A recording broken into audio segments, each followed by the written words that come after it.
That's the reward. That's the reward for going through it. But just very quickly, I didn't go through chapter 11 with you guys, and then there's this doing the hard thing. So what's your Yeah. So I'm actually quite curious. What's the hard thing? Did you all have this hard thing kind culture or ritual for yourselves? Like for this Wow. year, or like how Angela does it, or Yeah. how she sets for her kids. I thought it was actually pretty good having that kind of challenge. I don't call it hard thing. It's not. It's more like a challenge, but that Mhm. challenge needs to be hard lah. Yep. Yep. Definitely. I think the best person to ask about this hard thing, right, is Tika, because she shared the most last week about the hard thing. So yeah, What did I share again? we are live, ladies and gentlemen. So So now we're just like chatting, catching up because I wasn't here last week, and now we are yep, giving a yep. quick Now recap now of we are in the Tika 15 and the minute. hard thing. Yeah, we're in the 15-minute reading period. So yeah, take your time and read or catch up. So Tika, you want to share your hard thing? My hard things. I think if I say this, Ray would know. I will be running right now. And there are a few, before this, there are a few my hard things, like the fact that I'm going into programming. When I'm not in the programming background, when I don't even have when I didn't even take computer science last time, so that's like part of my hard things. When I was in school, my hard thing was the taekwondo class because it was fun and stuff like that. Yeah, Yeah. all the physical challenges and getting form right. I salute that you actually went through taekwondo. I have to thank my mom because she was the one who be like, okay, you do this. I'm like, what is this? All of Siapa? a sudden, Study apa? Pula. she was like, okay, tomorrow you wake up, wear your sports clothes, and then we're going to school. And I'm like, why? And then suddenly, out of a sudden, taekwondo class. Whee! Oh, okay.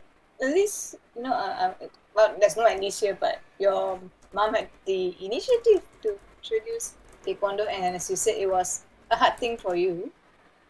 Yeah, It was very it new is. and don't know what to expect. Kan? Yeah, I was like 9 years old. I was Oh, okay. Very young. I was shy. I was 9 years old. I was young. I don't even know half of all of the students there. The Yeah, rest are yeah. like big girls. I'm like, what am I doing here again? Must be scary at the time. This, my mom was like, okay, go in, and then just left. I'm like, mom, what am I supposed to do now? What am I So supposed what? to do? What? Where? What just happened? Yeah. But that experience must have probably developed your grit because, as you know, inside the book, I think it was Angela, right, when her daughter couldn't open the box of raisins, she begged, and then I give up. If I can't open, then don't have to eat lah. And the mother's like, no, you must stick to the task, trying to open the box. Oh no, my kids got no good. Yeah, the fact that I stayed, I mean, like, I continue my taekwondo class until I was Form 3, I was like, oh, Oh, it's actually like really long. did you enjoy the classes?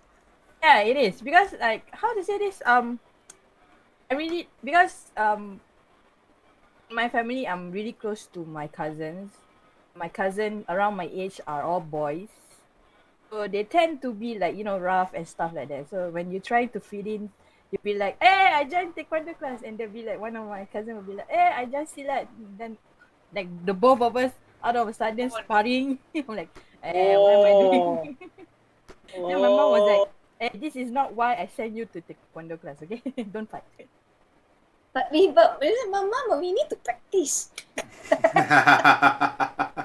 Real life experience. Don't you want me to learn? Yeah. How do you say pandai? Yeah, my mom was like, okay, whatever. Don't hurt yourself. Yeah, that's right. That's a very nice way Okay, of putting it. so everyone, so the hard thing is of course running. Running is very hard for a lot of people actually, Yeah. and especially when you set a goal of 10 kilometers or a specific goal and getting up in the early mornings like you shared the last time. 6 a.m. you wake up because you need to go to, you have a routine. So before you start work, then all the running must be done already. We had to finish it lah. Yeah. So yeah, that definitely take a lot of grit, and I presume it's been going on for more than a year already. I mean, you're stuck to it. It's like the multi-years thing is. Yeah, it's the multi years. You have to continue for like what 2 years based on Angela's rule, right? So it's Yeah. already like 1 year plus. Right now, I have to put on hold on the running because I'm doing the Spartan challenge. Because that one takes a lot of energy. So Yeah. this is funny because we already in like the 9th day, and there's like really hard workout. I mean, like it's actually a it's not really hard, but it's very strenuous activities. Yep. When there's like a running activities, oh, you should see my face. I was like, oh yeah, today is running. I'm just gonna run. I ain't gonna run circles with you Victory! guys. This is my domain. My domain. Wow. Yeah, basically, I actually had a reel. I mean, I just create a reels about me running. I mean, give me running, I will excel. Give me, ask me to do burpees and that hang. It's gonna take me some time, but running, yeah, I don't mind running. Burpees, that one can eat one. No, I don't like to do burpees. No. It's actually strenuous for me. Right. Then okay, But what you, me, the hard thing for this, I definitely do have a very hard thing going on right now, but I can't disclose it because it's a bit personal. But the other new program that I've embarked recently is dance. So that has only been for 3 months. It hasn't quite hit the 1 year mark yet. And so-called I'll be graduating at the end of this month. But having said that, I've encountered some setbacks. That's for sure. So this is when the grit is coming in, has to really come in to push me through. As for art, because of dance, I had to take a temporary step back on art. At least let the dance finish, then can continue the art again. But I feel that art has a stronger chance of going into the multi-year, the multi-year condition, so to speak. I'm not really sure about dance, but maybe that can continue in the form of other movement classes like yoga, I suppose. I might end up going back to that. So yeah, that's the hard thing. I wouldn't say it's a hard thing, but it's more like a new challenge, and whether that can become a hard thing. Because normally the first 3 to 6 months of an activity is to find out whether you can click with the activity, and it's critical in my experience, and based on reading on the book. It's critical that during these 3 to 6 months, there's a lot of interaction going on. Like you do your own research, do your own studies, dance like an idiot in your own room in your own spare time, that sort of thing.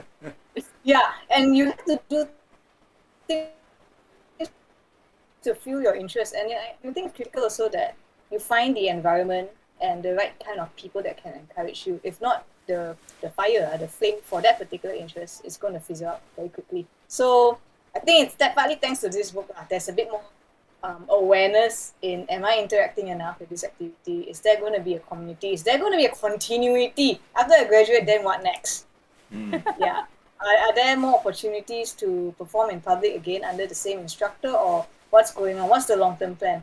If none of that are in place, then the interest can wane very, very. So, yeah, it'd be interesting to see what happens. Because as I said, gone through a setback, so I had to take a temporary, just a one day rest, and then tomorrow is back to see where that goes. And earlier I shared with Kenji that no wonder he's been reading and studying this book like the Bible. Like reading it until all the pages of fall out, I suppose, and the cover disintegrates to dust. Because there's so many little gems and lessons and nuggets of wisdoms that stand out, and you just can't remember everything. So as I was reading through the chapter, and it talked a little bit about setbacks and people that's not so talented, but yet they get there through grit. So that was actually a good reminder. Because one of my setbacks in dance is I like macam badak. I know that's very harsh, but yeah, because there's other students, so you can easily see visually for yourself whether you have the potential or not lah, or whether your body is as flexible or as cantik looking as the rest. So that kind of doubt will definitely creep in. Is that I'm not as flexible as this person, I'm not as stable as this person, then I'm not cut out for this. I don't have the potential for this. So it's starting to creep in. And then this book reminded me that, half of the people that are successful, they are not really that super talented, but they got there because they really work hard on their weaknesses. Yeah, they work on their weaknesses literally. So yeah, it's a grim. So I wanna add something when Ray was talking about the heart thing earlier, right? One of the key things that I feel from reading the book, right? The hard thing is not something that is hard, as in it is not like, okay, I want to do a hard thing. Which of these things are hard? No. It doesn't work this way, okay? It doesn't work. Looking for trouble. Yeah. It doesn't work like that, It's not like okay, I want to do a hard thing, and then running is right now my hardest thing, so I do hard thing. It's called running. I know. No. That's not the way Angela Duckworth defines a hard thing. If we read again chapter 11, the last section of chapter 11, where she talks about how she shares this hard thing with her children, one of the things you will notice is that she mentions that they are growing up. The kids are growing up, right? And sorry. And because of that, wow, someone must be talking about me. I think Michelle is thinking how to join us on our book club today. So the idea that she shares with us is the 4 rules that she shares with us, right? The first one is that you choose your hard thing. Nobody chooses for you, not even life. You choose your hard thing, right? Not even parents. Not even parents, yeah. Not even your mom gets to choose it for you. You choose your own hard thing. So when we were reading the chapter last week, right? If you go back and watch the YouTube video, it'd be super funny. Because we kept referencing you, Ray. We were talking about Ray the whole time. What's this? Yeah. We were saying like, wow, Ray's doing so many things. Ray's dancing, Ray's doing art, Ray's going through a lot of things in her life. She's trying to learn how to cook, so many things that Ray's doing. Oh, Ray's also playing music, right? So Ray is doing so many things, and we were like, with all these things that she's doing, I wonder which one is she going to choose to make it her hard thing, So I think what? Art is definitely the hard thing. Art is gonna be the hard thing. So yeah. I honestly think, I honestly think you should choose one to be your hard thing and go for it, and really go for it. And now that we are on the subject of this, right? You also mentioned earlier that why I go back to this book again and again, right? You're right. One of the reasons why I go back to this book again and again is because of all these nuggets of wisdom and all of this unparalleled the things that the book talks about, right? Kind of calms me down, right? I'm planning for something really big this month. It's gonna happen on the 26th of August. Okay, it's something that I've been keeping under wraps for a very long time. I haven't even told anyone about it. I haven't even told Tika. I haven't even told my mom. I haven't even told my dad. No one knows about this. Not even Singkim knows about this. Not even my coach knows about this. Alright? It's something that I've been planning for a long time. And consistently, people have been throwing rocks. People have been throwing eggs in my face. People have been talking bad things about me because of this. But yeah, I still need to get it done. It's still something that I chose to get done, and after 9 years, right? After 8 years, I think it's time that it gets done. So I think it's about time, right? The funny thing is that next year, Amway slogan is called Breakthrough, right? And this year, right, I told myself that I needed to break through so that I can deal with things next year. Otherwise, I will be stuck where I am and I'll never get anywhere. Alright, so so it's amazing how timely, we had this conversation 3 months ago that we wanted to start this book club. And it has brought me through all this way to here. So I just wanted to ask everybody to think about this, okay? After finishing this book, all right, what would you like to see for the next book? Because I really think that this book club is one of the main reasons why I have been become more organized in my life. So I really have you and Tika and Ray to thank for it, and everybody watching in the stream. I don't know who's watching in the stream. I can't see your names. I don't know whether Hidayah is back there, but yeah, everyone watching the stream, I want to thank all of you guys for this, because without all of you guys, I would definitely not be able to complete what I plan to do this August. So yeah, thank you all so much, and I'm looking forward to finishing this book with you guys and then moving on to the next book. We've got about a week to choose the next book, so yeah, let's choose something interesting. Maybe we can brainstorm and just put some titles up. But considering that my reading, I have lots of books, but then my reading, the ones that I've actually read, is not that much. So, Oh, it's so okay. Same. We can read together. so That's even more fun. it's good that we can access to it. I think what's important is that we can access that book that we have all collectively selected. Yeah, that's for the more next important, I edition. think. Yeah, we must have that book. Yeah, Then that's that'd the be most difficult. important. Yep. Mm. Okay, so without further ado, let's get into the book club. Yay, we've got our 15 minutes of reading time done. So now let's get in. Okay, so a few announcements before we get into the book club. Alright, ladies and gentlemen, welcome to the Team Untapped book club. We are reading Grit by Angela Duckworth. Yay, and we are almost done. We've got 2 chapters left. Wow, it's been an amazing ride with everybody. So I'm sure that you guys know the rules already, but a reminder is always good, right? So the first rule, okay, polite questions from the audience related to the book are always welcome, okay? Please type in the chat, type in our Discord, let us know. I'm always monitoring the Discord and chat for any questions from the audience, alright? Number 2, our discussions can be deep and can come from any angle, okay? It could be very, very left field, it could be very, very straightforward, it depends. So be open to receiving ideas from everyone. This is also a personal reminder to myself, right?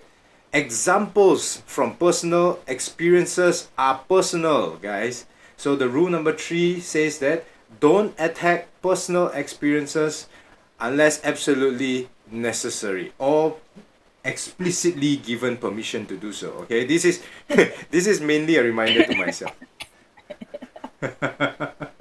I mean it's a personal experience, right? Okay, we've come to my favorite chapter of the book, chapter number 12, A Culture of Grit. Wow. So we've talked about how to bring up kids with grit. We've talked about how grit needs a playing field. We were just talking about how we need to set up a hard thing and all that kind of things. And now we come to a culture of grit. I think the first question that the book asks, and that I think we should look at, okay, is what is your culture? What is culture to you? So just to start everything off, right? What do you think is your culture, Tika and Ray? So I'll begin. Right? I'll begin. I subscribe to this culture that I believe. Okay, it's called the Mamba mentality by Kobe Bryant, right? So one of the things that Kobe Bryant says is that as a person who has the Mamba mentality, we just don't give up, right? We are always the hardest working person around, right?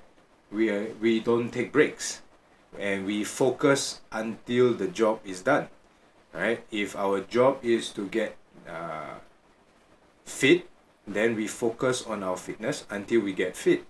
If our job is to get 50 basketballs into the hoop within 15 minutes, we focus until that 15 minutes is over, right? So that is part of my culture, right?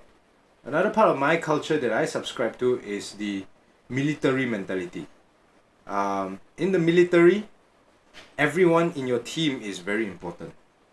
Everyone in your team is there to make sure that you can stay alive when the situation calls for it. If an emergency happens, everybody in your team is there and ready to help you out. If you are in a situation where your teammate is in an emergency, you are there and willing to help him out, ready to help, not willing, okay, but ready to help him out. What's the difference? Willing to help him out means, oh, I got all the food, right, and I'm willing to share the food, but he needs to come up to me and ask me for the food, then I give him, right? Ready to share it out means, I've got all the food, okay, and I see him hungry, I'll just go up to him and say, hey, I've got food, do you want some? You know? So that's the difference between willing to work, willing to help, and ready to help. So as a military cultured person, I think being ready to help is very important. And then the last culture that I really subscribe to is the Buddhist culture. I believe in Buddhism as a way of a teaching of life, not so much of a religion. I don't want to get into religious topics here, but there is something from there that I truly believe. I truly believe that if you do good to other people, you will get good. If you do bad to other people, you will get bad. So always try your best to do good to other people. That's what I believe in, right? So that is my culture. That is how I define my culture. What do you guys choose or think about your own culture? Wow, this is very deep. Yeah, right off the bat, we're starting with something deep, right? Sounds like something that I need to sit down and meditate and reflect and ask these hard questions to myself. It's not something that I can just share offhand, which comes to show that maybe I don't have much of a culture.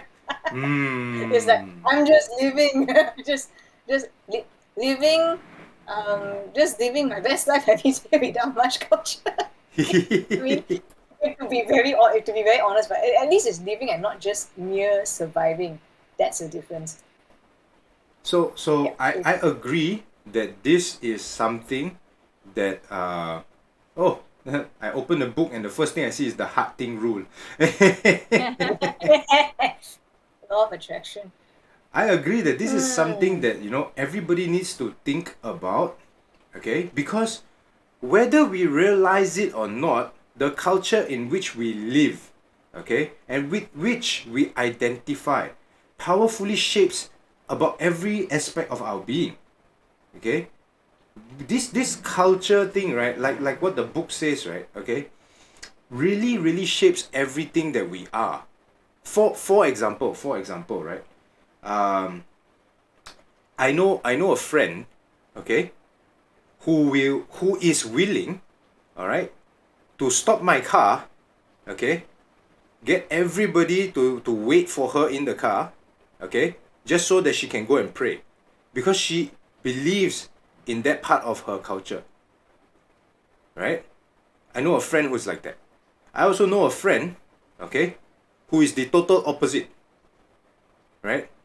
She doesn't care, okay, about whether it's prayer time or not, okay? she'll get her work done, and then after that go back and pray.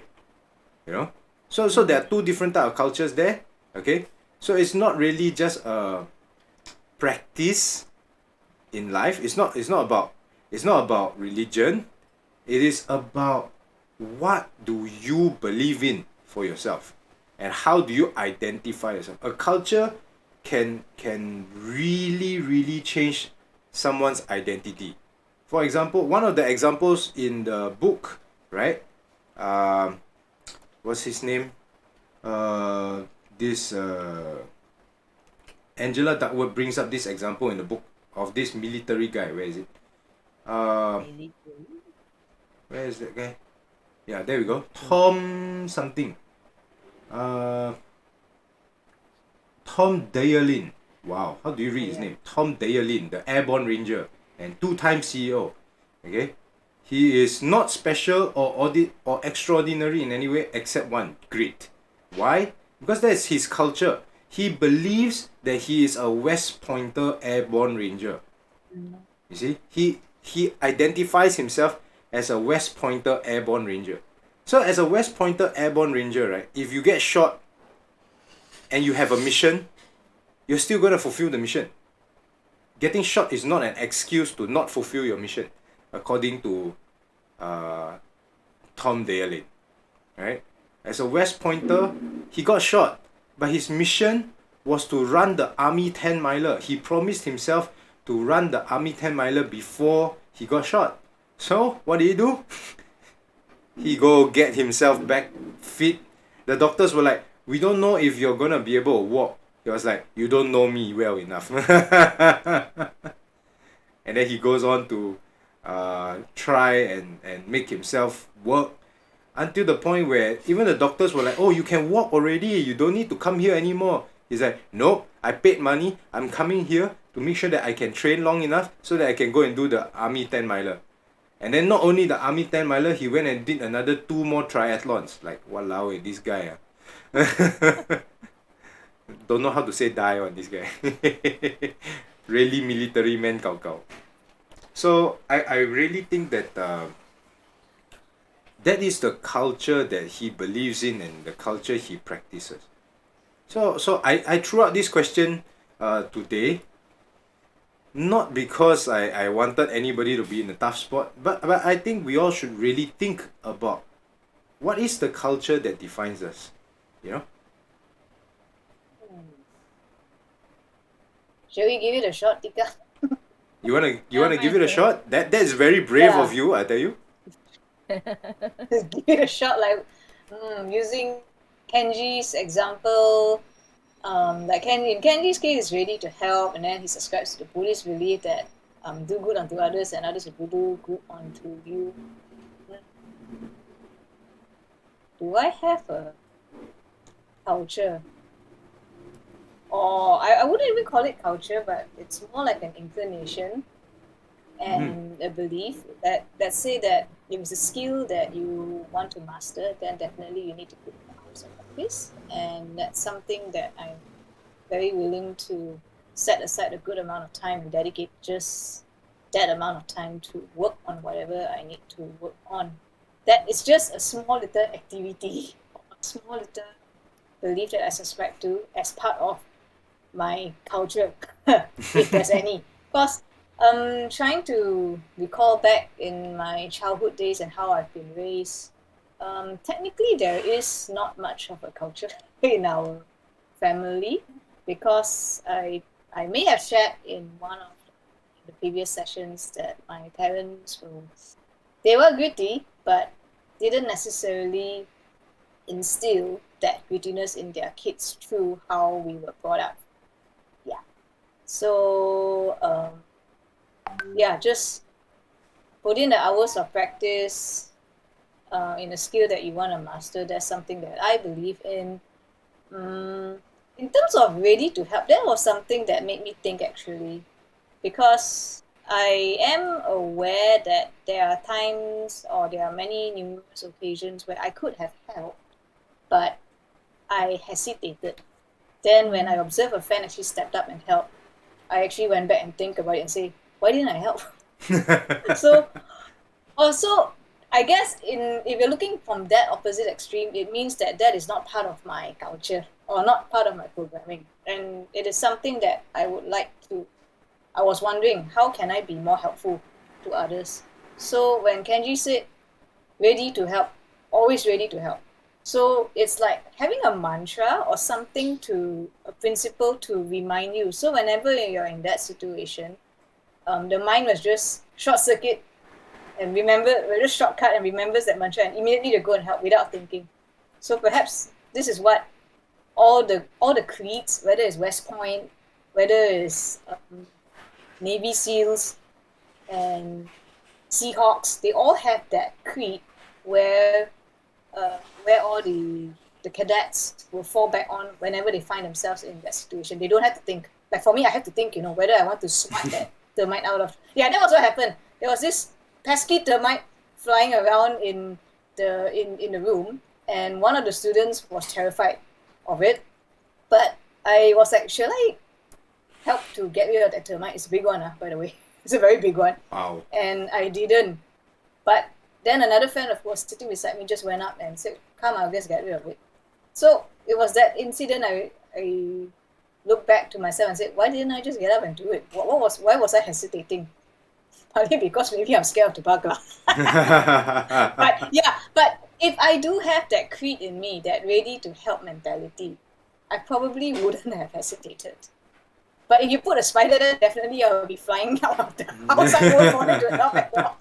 So back to culture, I don't think I have a culture per se. I mean, and I actually dare to say that because ever since I got out of my family business and start living with my partner, that is only when I actually started looking into developing my own identity. And I guess culture comes into the picture. So in the process of developing a culture, it really means interacting with a lot of people, reading books like Grit, and trying to seriously, because honestly speaking, it didn't dawn to me that like finish whatever you have started. That actually is what you call it. It's basically, that means you value that whatever task that has been that you start, just finish it, because it demonstrates your resolve as a character and your resilience to overcome anything and just complete it. Because when you complete something that's difficult, you have a sense of achievement. So some people really believe in that, correct? But in my case, before I read about it in detail, when I partake in a certain activity, there are times when I'm like, I will just drop off, or it will just lose momentum, and or I will just let it go. I don't want to continue. I just lost interest. There was no more fuel into it. But if I have that thinking that no, I must finish whatever I started. Let's just finish the course. Come on, just another 1 month. Let's just finish it. If I have that value and belief down pat in my mind, then I wouldn't have to hesitate. So we're like, should I go class today? When I go there, I think, okay, I want to stop already. You won't have that kind of hesitancy in you. You know what to do immediately. Is that, okay, let's just finish it. Yeah, full stop. So, okay, so there's not really much of my culture. I guess what I'm saying is that I don't really have a culture per se, and I'm actually actively building it. No, it's good. It's good. It's good to reflect. Slacker culture is still a culture. Yeah, and so is lazy culture. Okay, like you say lazy culture. Then I have to admit, yes, there are times I have to admit that I am lazy, like in my own ways, like. Yet lazy in some ways, yet hardworking in other ways. But now that you mention it, there's this Malay saying, alang-alang menyulup perkasan biar sampai ke pangkal lengan. Okay, now that's something that I really believe in. If you want to do something, then do it well and go all the way. No half-hearted, half-baked, half-ass efforts here. So at least that's something that I subscribe to. Is that what the meaning? Is that the meaning of that furry that? I'm not sure. That Yeah. just flew by me. Tika? Yeah, it is. It's exactly the definition of the peribahasa that you just said. Basically, once you already jump into that subject, you just go all head on it. Yeah, you just go head on. No FS stuff here. Mm. Yeah. Oh, Hidayah still with us. Nice. Yay! It's always good to have support. So yeah, I guess that's all I need to share for the culture or lack of it, or in the middle of making one. I later in the chapter you will see something very powerful about in the middle of making one. I think that part, right, really struck me hard yesterday when I was rereading that chapter. So, Tika, do you want to add anything about your culture? My culture. Or we can I yeah. what? Or we can move Oh, to the I next don't. topic. I think it's your favorite. Oh, my next topic. And Okay, let's move to the next question then. So, that's the thing about culture, right? When we look at culture, it is something that is very powerful. It is something that identifies with us. It is something that gives us an identity as well as allows us to identify with something. Some people even call culture their pillars of strength. Their principles which will not change. So these things become culture, and it is very powerful. When we think of culture, a lot of people start away think like, oh, Chinese culture, oh, Malay culture, oh, Indian culture. But culture reaches out more than that. If you look at, for example, this football, okay, and then there's this team called Manchester United. I think everybody knows about Manchester United, right? I don't know if you are a fan of Manchester United or not, okay, but Manchester United fans, right, have a culture, okay. They don't like wearing blue. They don't like wearing blue. They don't like blue. Every time they see blue, they think of Chelsea. They don't like it. Right? And it's the same for Chelsea fans, whenever you talk to a Chelsea fan, right, they don't like seeing red. They always want to wear blue. I've got a friend who's a big fan of Chelsea. Okay, he's always wearing blue. Everything he wears is blue. I'm like, even his girlfriend is forced to wear blue. Right? And then I've got a friend who's this big fan of Liverpool, right?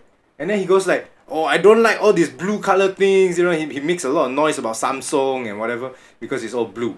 I'm like, dude, it's not related. But that is their culture. That is the culture of a team. And the very unique thing that the book says, right? The book says this, right?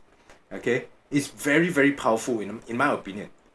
The thing about a culture is that you're either 100% in it or not at all, or 0% in it.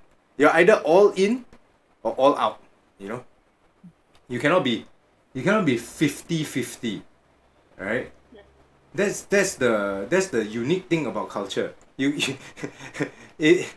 cannot be I am half Liverpool fan. It doesn't work that way.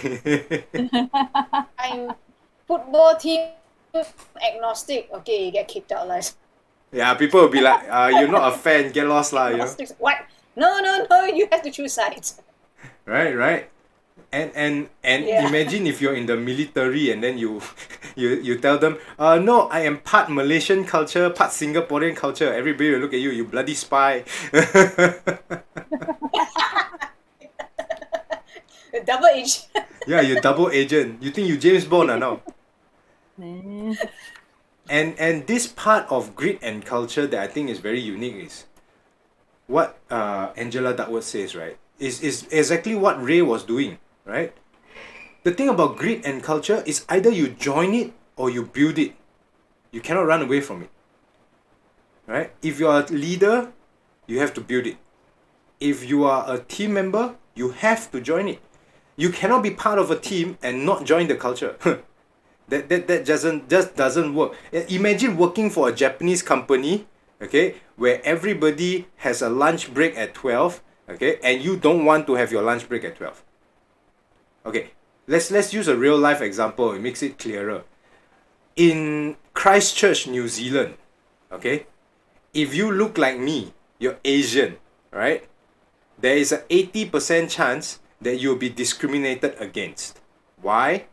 Because the culture of work in New Zealand is to end your workday by 5.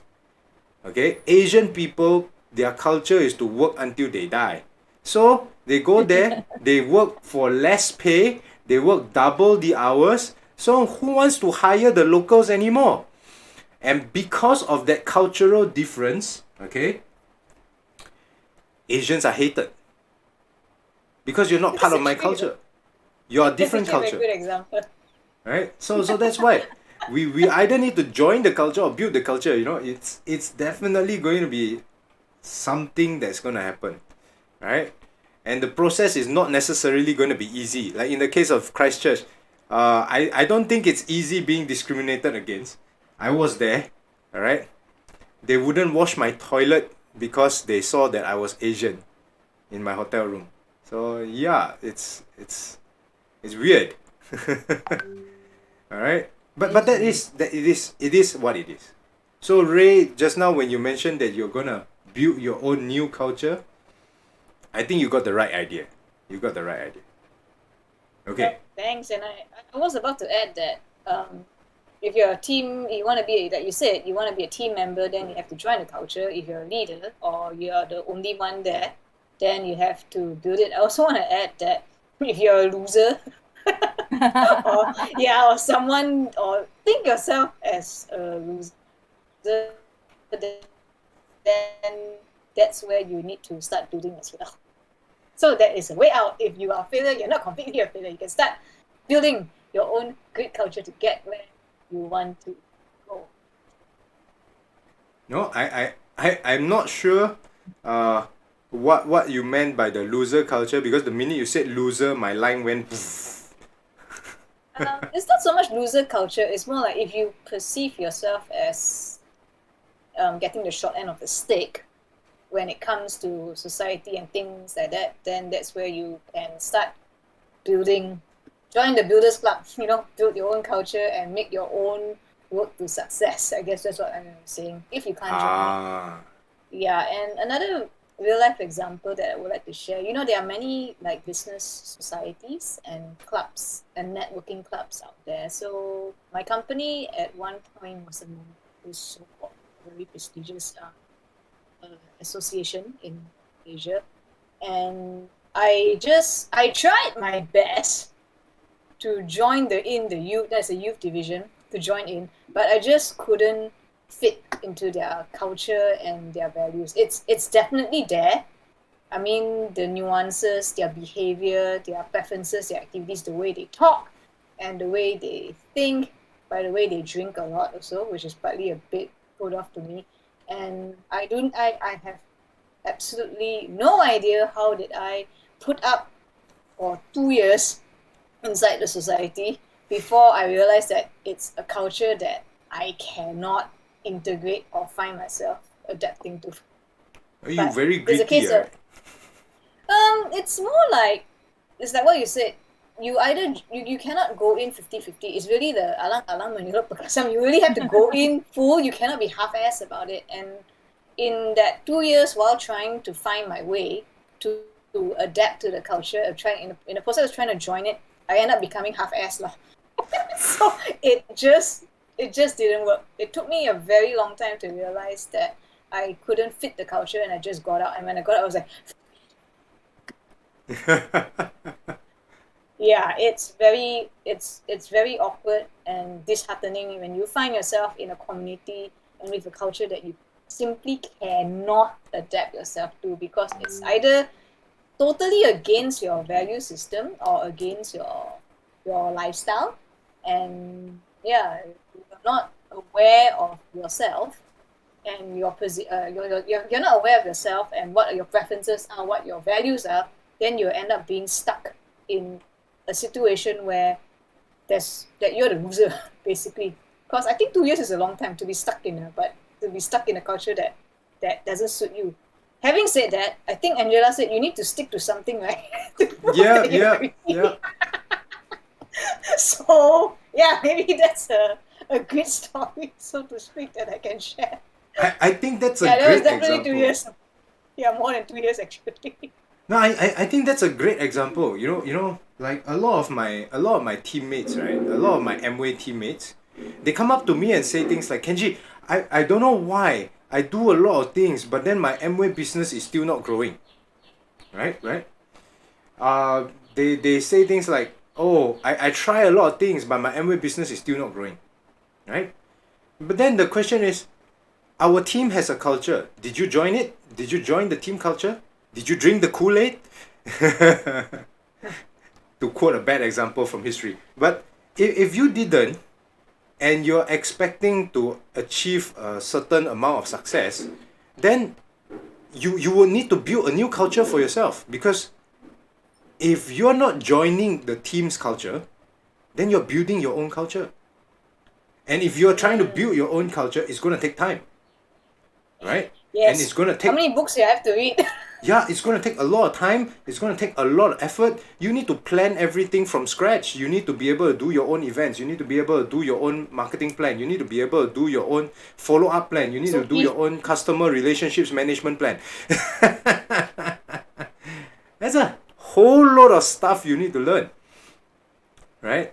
So that's why every time when I look at people who are trying out a new company, and then they go like, oh, this company is not really suitable for me because they talk bad about me, they're all very negative people. Hey, it's true, that could be the team culture there, that maybe that company that you're working with, the culture is negative and everybody is negative. So that could be the culture there, right? If you don't like that culture, don't join it. Build your own culture. But if you are building your own culture, be prepared for resistance.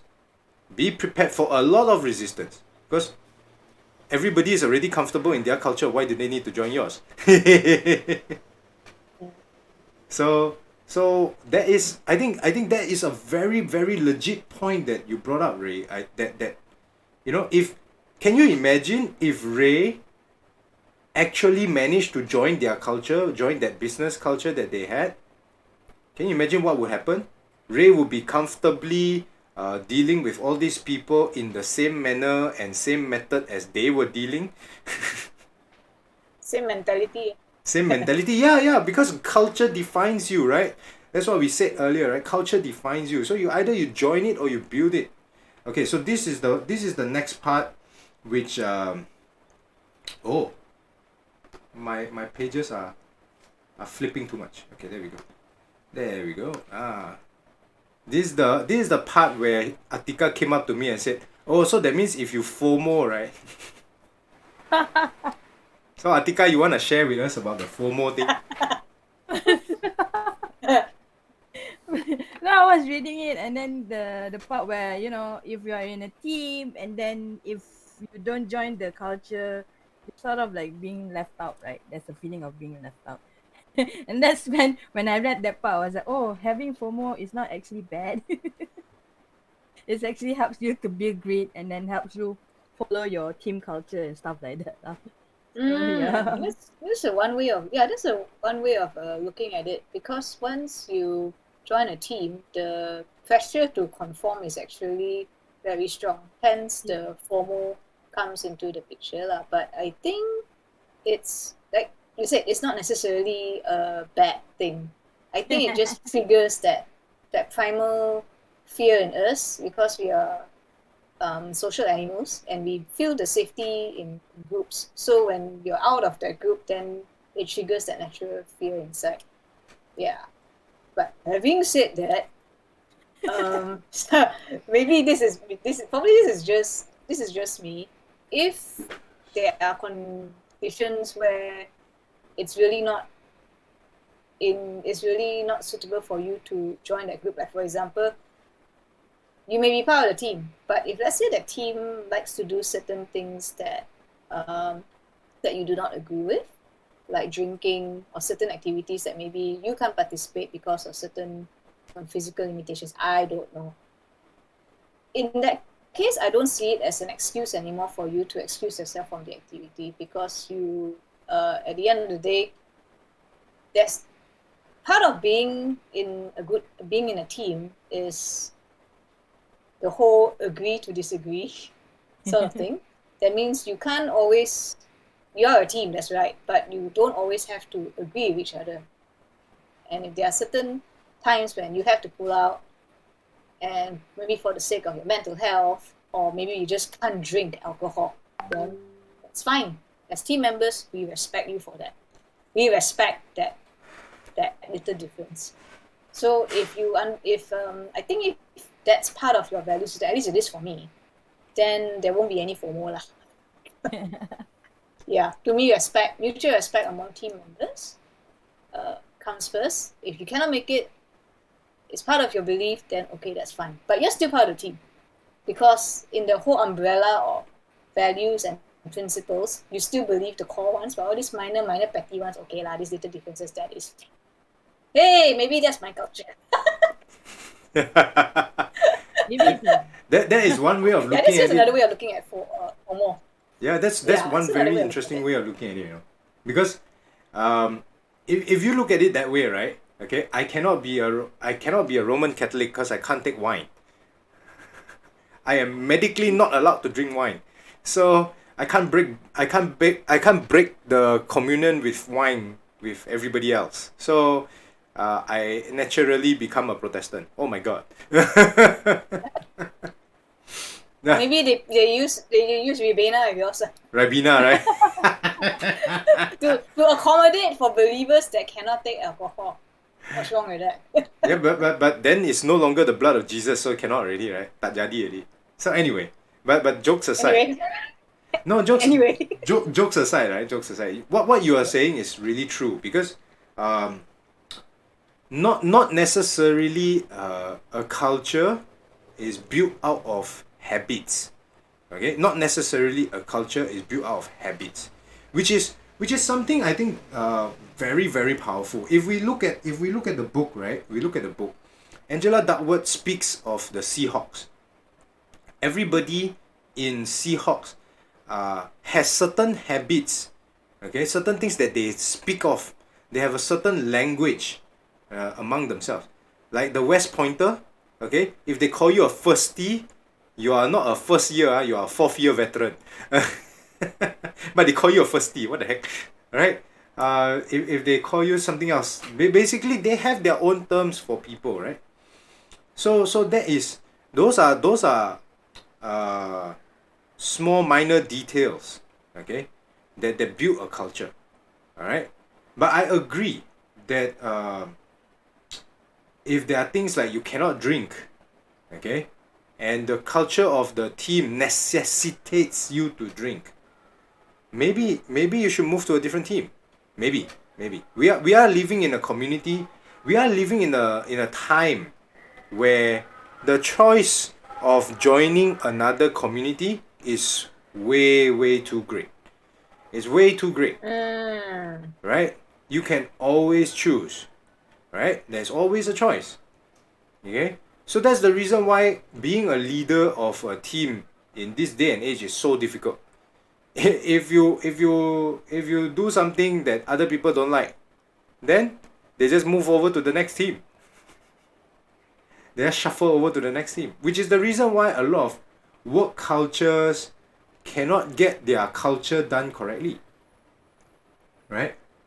But if we look at culture as building identity, then it is what we want to understand from this part of the chapter is that culture is a very strong driver, okay, to help people to achieve things that they would normally not be able to achieve. For example, okay, if you told me, all right, 5 days ago, okay, Kenji, you're going to run 5 kilometers today carrying 10 kilos. I'll tell you fucking crazy. Go, oops. I'll tell you that you're crazy. You know, just go kiss. Just go do it yourself. You know. Like I. Yeah, just go do it yourself. You know. All right. But I just did it yesterday. I just carried 10 kilos or more, okay, up and down a hill 50 times. yesterday. All right. And after doing that, okay, I had to carry 15 kilos, all right, for 5 kilometers, okay, just to get to the place and back to my car. Not to mention having to carry 60 kilos, okay, from my house, from my room, into my car in the first place. So I only chose to do this because of the Spartan challenge that I joined as a team. Alright? Because I know that there's going to be some team members who are going to be able to see this and get inspired by this. Okay, I'm going to do it. But if you just told me 5 days ago that Kenji, you're going to carry 60 kilometers and go and run 5 km, I'm going to call you crazy, man. I still think I'm a bit crazy right now for doing it. Right? But that is... Wait, so the main... Yeah. Wait. Okay, go on, finish your story first. I'll ask later. Yeah. But that is the power behind culture. That's the power behind a team setting, right? That is the reason why, okay, when you try to lose weight by yourself, it's so difficult. You see, when you're trying to do... Can you imagine reading Angela Duckworth's Grit, okay, at such a deep level in 3 months by yourself? I probably only scrape like 10% of the content. Right? Honestly speaking. I have a book here that I've been trying to read for the past 3 months. I have a book over here that I've been trying to read for the past 3 months, and I've only gotten to page 130 out of 266. Alright? But I finished Angela Duckworth in less than 3 months. Why? Because of the book club. Because every week I'm gonna have to make sure that I finish reading the chapter so that we can share. Yeah, same. I think I'm safe to say that in 2022 I only finished one book. It's probably gonna end up like that. Then does comic book count now? No, comic books doesn't count. Graphic novels doesn't. No, comic books count. They are good for an escape, you know. Don't be so hard on yourself. Maybe we should. Maybe we can plan that. Let's try to do the hard stuff and try to target 2 more books before 2022 closes. It's a challenge. 2 more books is a little bit difficult. 1 more can. 1 more can. 1 more. 2 lah. Okay, the second one we read personally and outside on the side. Then can. Because otherwise 1 chapter a week, right? 2 books. That will be at least 30 chapters, so that's a lot. Yeah. So okay, but that's the power of culture and building an identity, because you want to belong to that culture, okay? You want to be part of that team, all right? You will be able to do more. You'll be able to achieve more, and you'll be able to succeed better. I remember the first time when I tried to lose weight, I was part of a team, and my team leader said this. You either give me reasons or results. No in between. And because of that, right, we really showed results. We really showed results. Because we really wanted to make sure that as a team, we were doing great. So I lost almost 20 kilos in that challenge. Right? And I haven't been able to do it since then. So my team leader must be kind of suck lah. But then again, the team leader is me, right? Oops. Yeah, Ray, you had a question. This challenge of carrying the 10 kilograms, I kind of missed out that part. You said you actually did it, even though when it was initially suggested to you, you were like, "What? You crazy?" You know, the reaction was more of a shock. But you eventually did it anyway. So this is a real incident, and what actually prompted you to do it in the end? Like, look at my hand. I don't know if you guys can see it. You see the blister on my hand? Your hand kind of like... yeah, I do.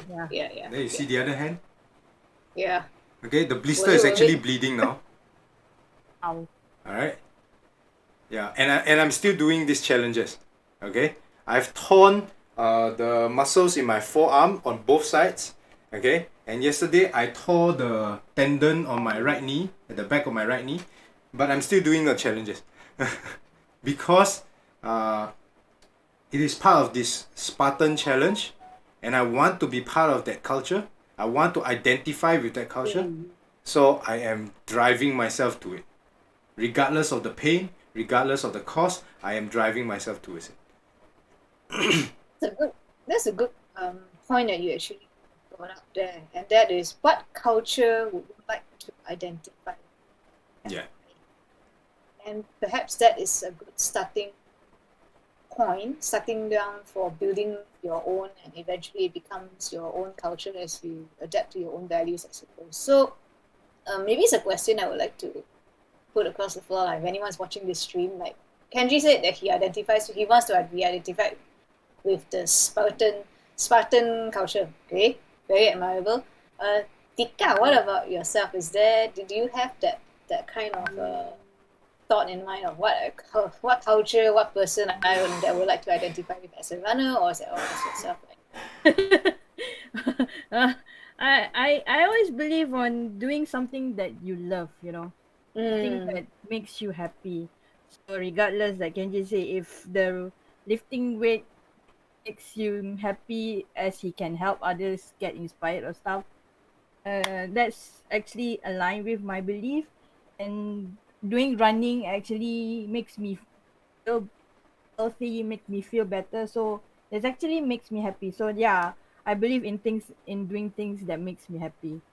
Okay. And I'm in a phase where I don't judge people. If it makes them happy, then why not? Something like that. Yeah. Then they will keep doing the same activity, and it will be good for them, and it keeps them happy even better, because that would mean that they would arrive at some point which would bring them closer to whatever goals they wish to achieve. So yeah, everything starts from being happy with what you're doing. Having said that, now that I turn the question back to myself, like, what culture would I like to identify with? I know what culture I don't like to identify with, and that is the cosplay culture. Wow, that's such a sweeping statement. Yeah, I mean, like, cause like, as I was thinking, I know the culture that I don't want to really identify myself with is actually the play culture. Yeah, please, we can PM me if you want to talk more about this, because there's a whole new topic by itself. Oh, it's okay. We'll talk about it over bagels later.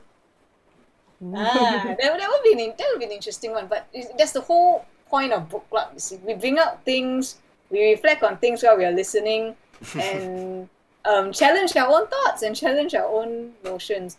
So back to the question, what culture I would like to identify with? I mean, previously it was, I would like to identify myself with Japanese culture, but come 20 years later, I'm like, no way lah, I can be like them, because I don't grow up in their environment and community. So there is I don't understand them enough to be able to identify with their culture, or their, what they call kangai kata, which means way of thinking. Yeah, so they have their own way of, kangai means to think, kata is like method. So method of thinking, or the Japanese mindset. So I can't identify myself with that anymore, unfortunately. But I do like to identify myself with those creative people. Yeah. And even that is a very broad, sweeping statement. I guess it's homework for me to actually dig down, what are the values of this creative community that I would like to build on, or are there any missing characteristics in me that I don't have, which I need to work on as well before I could fully identify with them. I don't know. No, I think I just have one thing to say about the artist culture. Generally speaking, the artist culture is known to be very sensitive and very very thin-skinned. Oh, really? But there's a lot of motivation talks for them, like, you need to be more thick-skinned. Yeah, so if you are able to learn the culture, take the good parts and throw away the bad ones. I guess in that sense, every culture there is a pro and a con lah. Yeah, like we look up to, like, for example, the example I would cite is the Japanese culture. Sure, they are very hardworking. They work till they die, literally. So there's even a term for it, karoshi or something. Yeah, man. Work till death. Yeah, and yeah, they have achieved a lot of things, and their country is like so advanced right now.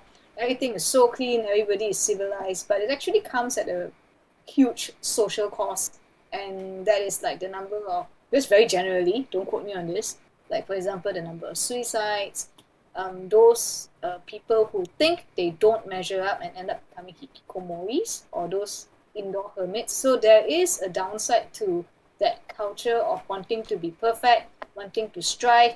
You must have a goal, you must have a dream. So that is all part of the Japanese culture, actually. If to be seen as very successful, you need material success. You need, like, sounds like very typical Asian mentality culture lah. But it does come with a cost. For those who cannot measure up, then it's No, I a think very dark. I think you make a yeah. legit statement here, and I think it's a very widely misunderstood social concern that the Japanese people are facing, which we will address as we move along in this chapter. Because later on in this chapter, it touches on how culture needs to grow, and I think that is very important, that people very oftentimes overlook.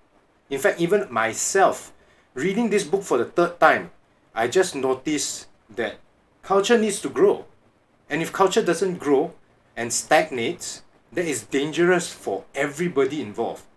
Right? So yeah, let's move along. When you say grow, okay, we're going to getting to that. Yeah, we're getting there. We are 2 slides away. All right. So I think it's amazing that Ray brought up that question for all of us just now about what culture would you like to be related to, or would you like to identify with. I think that's a very powerful idea, a very powerful way of thinking, right? Because the willingness to identify with a culture is so important. The first step to understanding and defining a better culture for ourselves is the fact that we need to understand, we need to identify with something. We cannot say that, oh, I am a human and I don't identify with anything else. Okay? That is impossible. Alright? Both for our safety and also for our common sense, it's not possible for anyone, okay, to not correlate anything with something else, right? You cannot walk up to a blonde person and say that, oh, your hair is black. It doesn't make sense. You cannot go up to a person who has red hair and say, who naturally has red hair, a ginger, and say, oh, did you dye your hair today?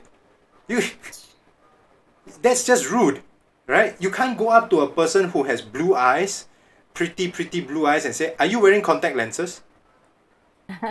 It's just rude, okay? Because so all these labels, in my opinion, this is just one man's opinion, okay? In my opinion, all these labels, all right, are there to help us navigate society, are there to help us navigate social norms. Okay, when you look at somebody who's really fat, is she fat or is she pregnant? You know, those two things are easily mixed up, and you don't know which label to use, right? And using the wrong label could be very devastating in some points. Like if you go out and then these two people, okay, they are husband and wife, all right, and then after that you go out, then you go like, eh, this one your mother ah? Wow, die. Have you ever seen like a husband and wife, and then the husband looks really young, and then the wife looks really old, maybe because she was tired or something, and then you go up to them and you go like, is this your mom? You're gonna get one tight slap across the face, I tell you. Interestingly, I had that in the hospital. When me and my partner we went to see okay, the name is it's basically a specialist for muscle pain and for joint and muscle pain. I don't know what you call it, but he was an elderly doctor, and also a very one with good sense of humor, quite a jovial guy. When we stepped into his office, he said, "Oh, hello, Mr. Chua, and I see you brought your daughter along." Then his mother, she's my wife. and he said actually he knows, but he was just like a indirect compliment. It's a compliment to me, but I'm not sure about it though. And every time when we go and visit in the office, he always says the same thing. He said, "Oh, I see you're here with your daughter again." So yeah, it did happen before. Poor Richard. No, I really think that those labels are like that. Okay, so that's all I want to talk about labels. I don't want to complicate matters by going into finer details of labeling. But when you mentioned that we want to identify ourselves with a culture, the book mentions one culture in particular that I have always found myself relating to a lot, and that is Sisu. Sisu is a Finnish culture. There was a war that happened way back then that made this term very popular. During this war, there was one sniper, okay, that killed like what 200 or 300 people just by himself. Okay, he went everywhere by himself, and he killed like 300 people, and he stopped the entire Soviet army from entering Finland. And when asked how were you able to do it, he said Sisu. That was it. So what is Sisu? Sisu is the belief that somewhere inside us there is still some more to give. There is still some more energy somewhere. There is still some more power somewhere. Sounds like chi. Yeah. Sorry? It sounds like chi. It almost sounds like chi, but chi is a totally different concept. Yeah. It's I don't know. It's similar but different. Fighting spirit. Yeah. It's like the willpower to sustain or something like that, you know? Willpower, fighting spirit to continue, that sort of thing. Yeah. It's like all of them added together, you know? It's this Sisu culture. And Such a nice name. yeah, it's Kenji, you're gonna name your kid that. maybe. Yeah, maybe if I get a girl, right, I'll name her Sisu or something. And then everybody will be laughing at her. Why did your father never name her Susie? Yeah, why Sisu? It's a nice name. I mean, it sounds nice, Sisu, actually. I Of course, like you might get teased lah. Yeah, I mean, kids get teased about everything, you know? Like, everybody used to call me Chicken because my name was Kenji. I don't know how that happened. What? Yeah, don't ask me. I don't know. Which is why I got very frustrated when I was younger, because I don't like things that I don't understand, so yeah. So anyway, Sisu. What do you guys think of Sisu? You guys read the book. You guys saw the definition of Sisu. What is Sisu to you? And what do you think of Sisu in your life? For me, very simple. My Sisu not very strong. Sorry? My Sisu not very strong. I think personally, it's like what I said. It's really it's like your fighting spirit, which consists of your will, your determination, along with the belief of some stubbornness and not wanting to give up, and of course, I suppose boundless optimism and hope thrown into the mix as well. So how that became a culture, or how it was developed in the Finn people, I have no idea. I don't quite remember what I read inside the book. But yeah, that's what I think Sisu is. And as I said, because they had that culture so ingrained in them, whenever the situation arises where they're put in extreme adversity, they just have to think, Sisu! And then they power up like Dragon Ball and continue to fight there. No need to negotiate, there's no negative thinking, there's no feelings of hopelessness, and I'm gonna dance. And no, because I got Sisu in me. So I think it's like their magic. It's like a mantra in a way to summon everything in them to just continue fighting. So Okay. how does Sisu relate to me? What is the degree of Sisuness that I have personally? Like what do you think Seeing of that Sisu? Would you like to have more Sisu? Would you like to have Sisu I, in your life? I definitely need a lot more Sisu, because if let's say on a scale of 1 to 10, my Sisu is only like 2, you know. I mean, judging from the adversities that I've encountered for the past few months and a few mental breakdowns, I would say I lack a lot of Sisu lah. because I because like coming back to the book, it's something that comes from culture. It could be something that you've been raised with. If you're a Finnish, I suppose, is that what they call people from Finland? Yeah, finish. Or is that the language? Okay, anywho, they grew up with it. It's probably taught in classrooms. Parents probably nag them about it. So when they have an adversity, then they just think of it and they'll just continue. But I didn't grow up from that kind of culture. I had to learn it from scratch. In fact, as for pretty much 2022, with the help of this book and book club, it's only when I start to learn about grit and how it can be developed based on the components that has been explored in each chapter of the book. So yeah, it's like only I'm developing it. So how much Sisu do I have? It's there, but it's not like ingrained strongly like in the Finn culture or in Asian culture. I think Asians also have a kind of mentality, but they don't call it Sisu. I don't know what they call it. They call it what? 加油 ah. 加油 ah. It's like a war cry. I think it's a bit different. Sisu is not a war cry for Finnish people. It's not a war cry. It's just a term that it's just a word that defines this feeling. I think the Norwegian Finnish people, right, are very good at putting words to feelings. They have like English doesn't have a word for feeling, you know, they do not describe a feeling. There is no word that describes that tenacity, that determination, that want to win like Sisu. Sisu, one word, but you know what it means. Like another word. Willpower. Yeah, another word that Norwegians have, right, that I find very, very interesting, right, is hygge. Hygge. Hygge. Alright?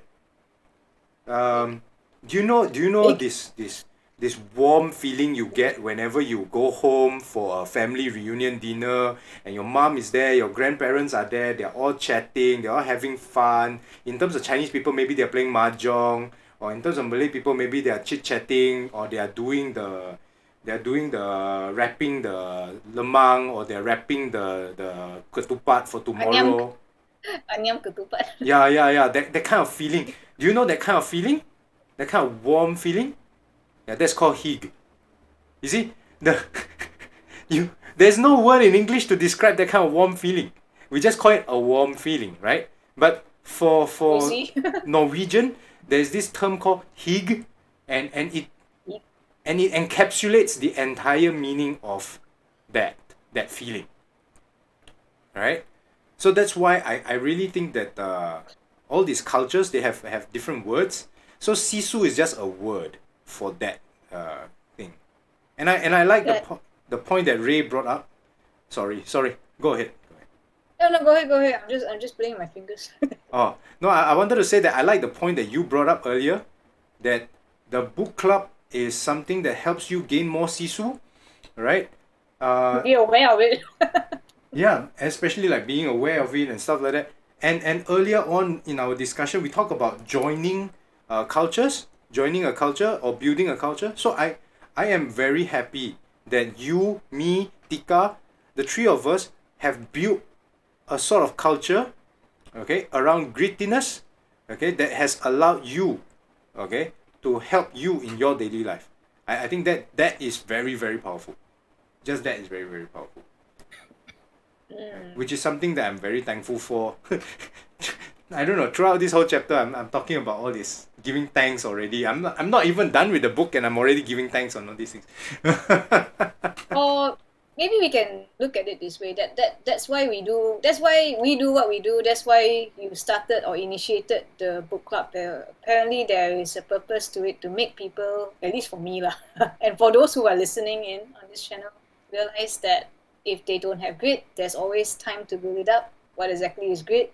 And the other cultures, it's called a sisu in the case of the Finnish people. And at what level are we right now that we would like to build and to identify with? So all these are learning and awareness. So that's why you do what you do, Benji, and that's why Atika and myself, we are also here to share and learn and discover about ourselves. So yeah, thank you. Now my thank you comes in. So if That's we very powerful. if we look at the book, right, it says it talks a little bit about sisu here, right? And I personally think that sisu is something that we should really spend some time to go understand a little bit more.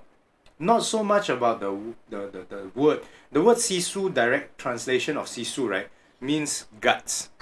Your intestines, your liver, anything that's inside your body is called sisu, right?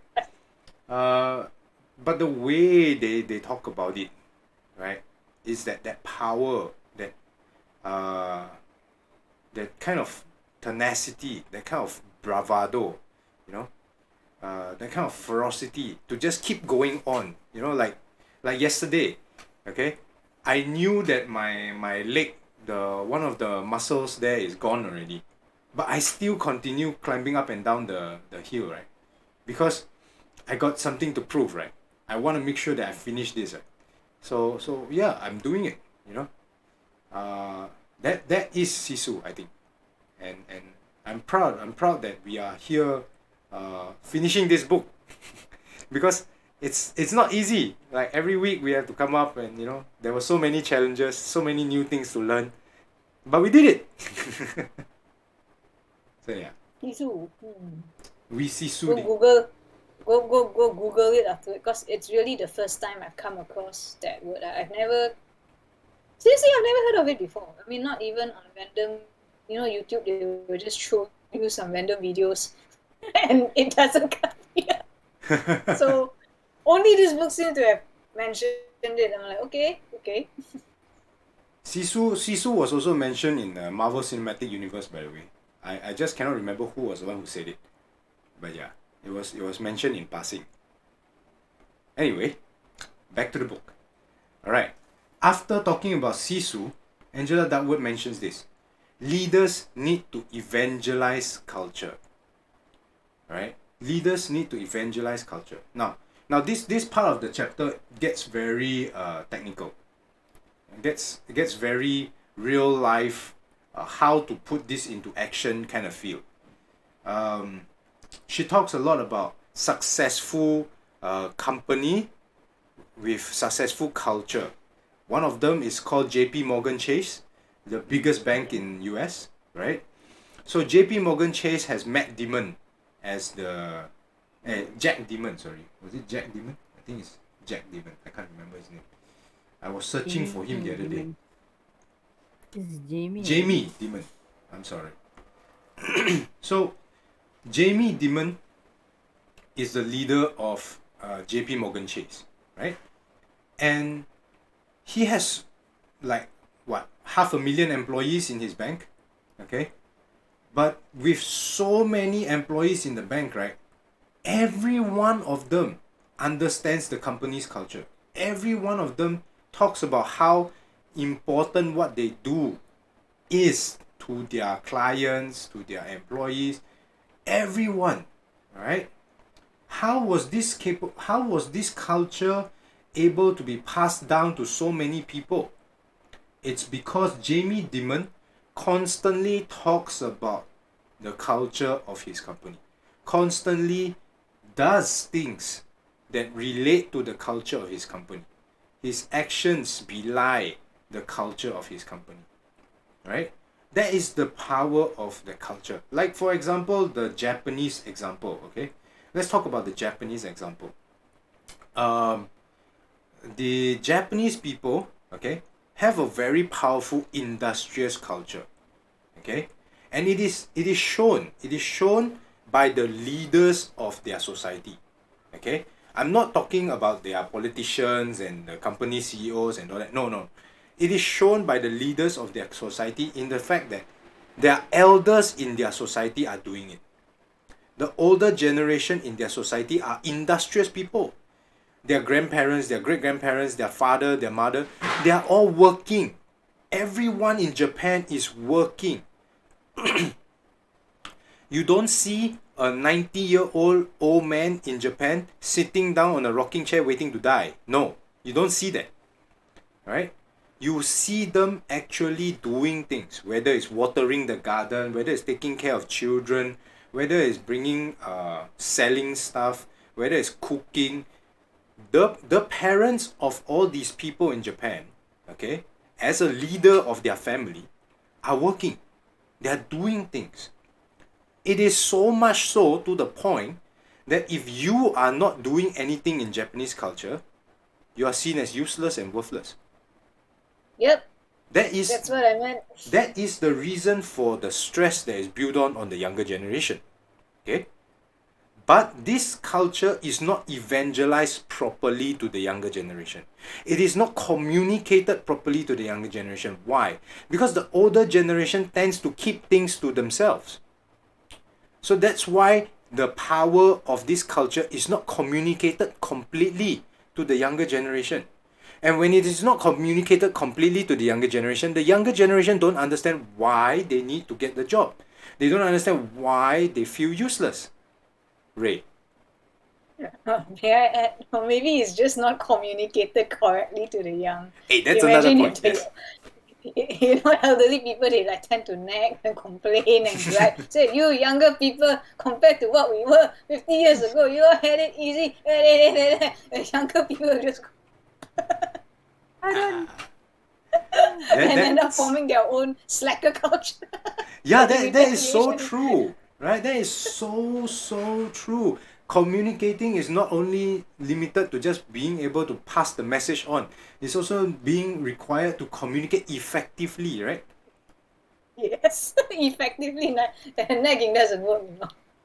And that is the problem of Japanese. That is the problem with Japanese culture now. Not just Japanese culture, but also Taiwanese culture and also Hong Kong culture back a few years ago. Okay, when I was in Hong Kong. The reason why they are having this problem is because their leaders are not communicating effectively the culture that is necessary or the culture that has been passed down to them.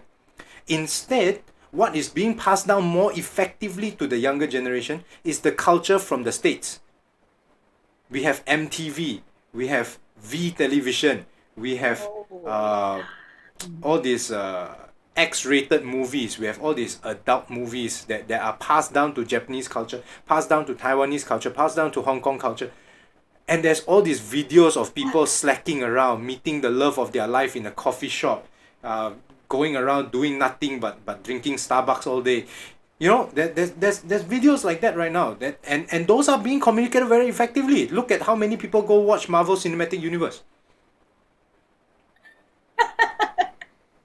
Oh. MCU doesn't promote that.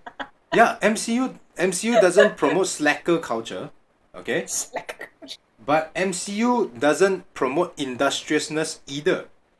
So there's a very It's huge entertainment. yeah, it is entertainment. I'm not saying it's bad. I'm not saying MCU is bad, okay? I'm not saying MCU is bad.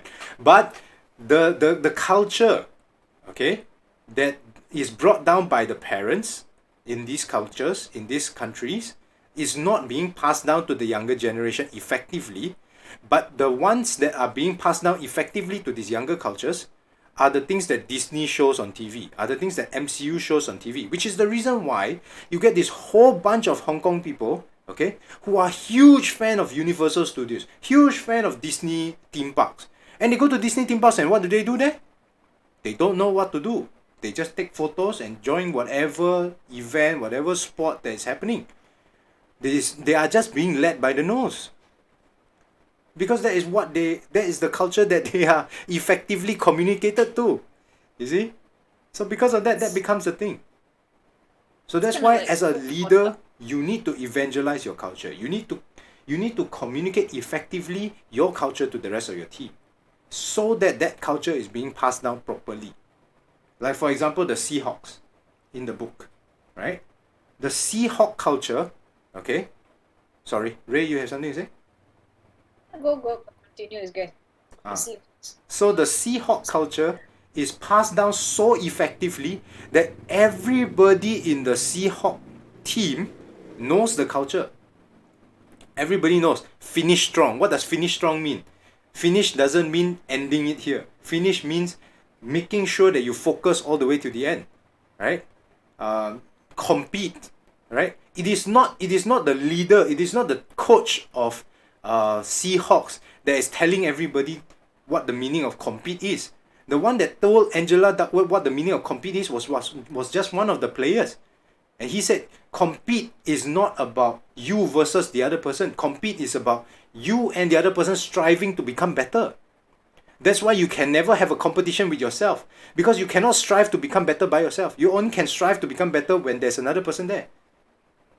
That is... You need someone to compare with. I'm sorry to say this, but yeah, it's like, even though we say don't compare, but sometimes you need that stick to know where you are and to push yourself further. Okay, continue. No, that is the difference between what we understand as compete versus what the Seahawks understand as compete. Look carefully at the book, right? The mention of compete in the book, okay? The Seahawks are competing not against each other, but with each other to move forward. The difference is this, okay? They do not compare and say, I am better than you, okay? But they compare and say, I do things differently from you. And so how can this become better? That is the difference between competing against each other and competing with each other. And I think that is a very powerful difference. Everybody is so used to competing against each other, we forget what it means to compete with each other. And that is a very, very powerful tool. I coach basketball right now, okay? And in my basketball team, the culture that is passed down, okay, is one that is we compete with each other. We don't compete against each other. How was I able to do this? Okay, everyone is so used to hearing me saying the word don't mind that it becomes a cheer, you know. At the finals, in the finals when they were competing, I was in Johor, right? I wasn't there, right? To inspire them, one of the team mates actually said this, guys, come, let's do the cheer. 3, 2, 1, don't mind, okay? You know, you imagine a whole bunch of 16-year-olds grouped together, and instead of like cheering, let's go, you know, they go, don't mind. And I'm like, everybody looking at them going like, what the heck is wrong with these people? What are they minding about, you know? And probably they're just hearing DONMAI, so it's okay. No. Okay, maybe some don't mind. So these kids, because of the don't mind mentality, okay, they are able to take on more challenges because they know that this is not going to affect them. They are not going to mind it. They know that if they lost the shot, that's fine. Okay, we're going to just make sure that the next shot gets in, right? So that is the culture that I was trying to evangelize for my team. All right, and I noticed that after it is successfully evangelized into the team, when the team itself is carrying on the cheer of don't mind, the team becomes successful. That's how they were able to come back from a losing position, right? They lost very badly. They almost didn't qualify for the finals, okay? The reason why they were able to come back was because they told themselves, coach said don't mind, let's go.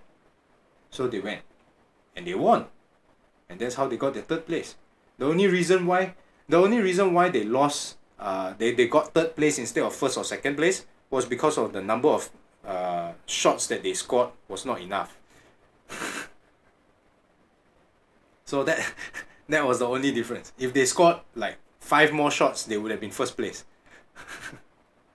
So that is the power of culture that has evangelized throughout the team. That has been evangelized throughout the team. That has been communicated throughout the team. It becomes a lot stronger. Okay? And it allows the team to pull a lot more successes. I don't know whether you guys have experienced a team where the leader has successfully evangelized its culture. Have you? See, when you hear long pause, that means you're trying to think God. That means no, nothing immediate comes to mind. No. Wait, having said that, what comes to mind is BNI. Yeah, the Business Networking International. Business Network International. The, yeah, the one that you have to wake up in say ungodly hours in the morning and attend meeting. To the meeting start at 4 or 6 a.m. Yeah, they have a very strict routine and ritual where the leaders are attempting to evangelize the so-called BNI culture and being a member for I think about a year, one of the beliefs that I walked away is or practices is what they say. It's been such a long time I also have forgot already, so it's like it's starting to wane off. The idea of givers gain. The more you give, the more you help your fellow members refer business to them, then more will come back to you in triple fold. That's one. And then the other one is having a practice call 1-to-1. So that means in every week you try to set aside some time to pick any one of your members and do a 1-to-1 with them where you actually get to know their business, learn how they pitch, help them to improve their pitch, and help to refer businesses to them, and they in kind do the same thing as well. So yeah, this is part of their culture of doing things, and as a result, meeting every week there will be some form of referral, and you get to know each and every one of your member better and better and better, which I would say is actually a very good culture they're fostering there, now that I think back about it. Yeah, that is just an example. Yeah. So I personally joined BNI once, and I think that the culture is not bad. Okay, sorry, let me rephrase that. The idea behind the culture is not bad. The fact that they want you to do weekly meets with people in your team, so that and then they have something called a power team where 3 of you group together that's and right. try to do things together. And then they have this giver's gain where you keep on giving. Hopefully one day you'll get back. I think all of these are good cultures, okay, but they are not communicated properly, in my opinion. The successful BNI chapters have leaders who properly evangelize this culture, who properly pass down this idea, and everybody is doing it. Can you imagine? Okay, if everybody was following that culture, and you had 6 people inside there, so you have 2 power teams, which will try to create things based on their respective strengths, okay, and you would have 6 people constantly bringing in advice to all the other 5 people, right? Or bringing in cases to all the other 5 people. If you had that in your culture, all right, every one of you would have 30 leads for free, okay? And that's a lot of business. Depending on what business you do, that's a lot of business. 30 leads for free, it's a lot of business. In the Amway business, if I have 30 new customers, I'll be blinking happy, man. Right? So that is the power of BNI.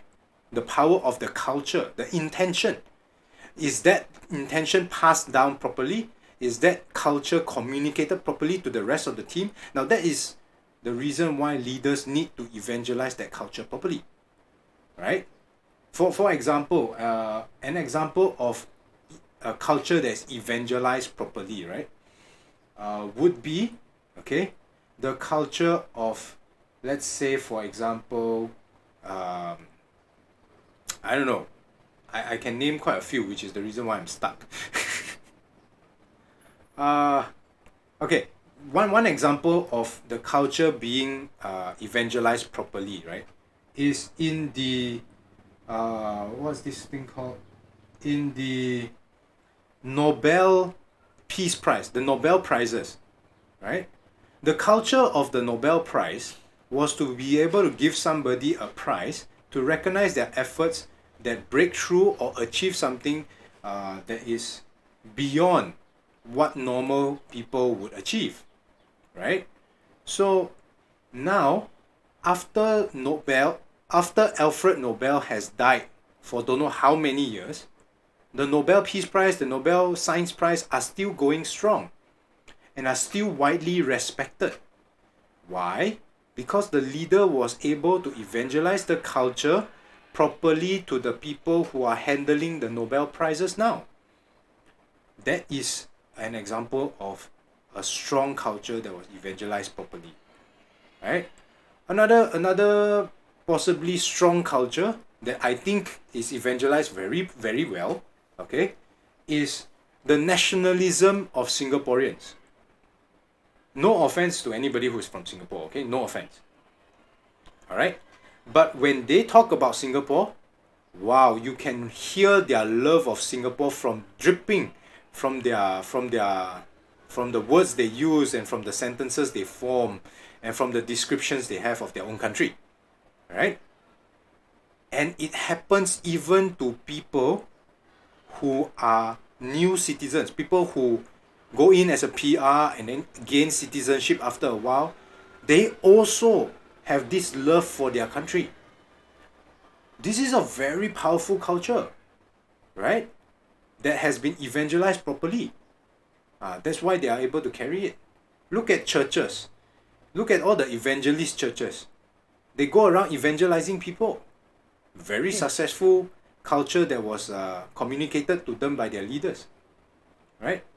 So these are all things that are examples of very powerful culture. An example of not successful communication of culture. Kobe Bryant has this Mamba mentality, right? His first 3 years in Lakers, right? Nobody cared about him. Nobody cared about him. Nobody cared about his Mamba mentality. Nobody cared. Why? People think he was crazy. He was always there the earliest. He was always going home the latest. He will always try to be offensive on the court. Okay? He will always try his best to score. Okay? And he will never pass the ball to any of his teammates. Everybody thought that he was being a jackass. But during an interview, one of his teammates actually came up to him and asked him, "Why is it that you don't pass the ball to any one of us?" And he told them, he said, "That's because none of them practice as much as I do. None of them want to win as much as I do.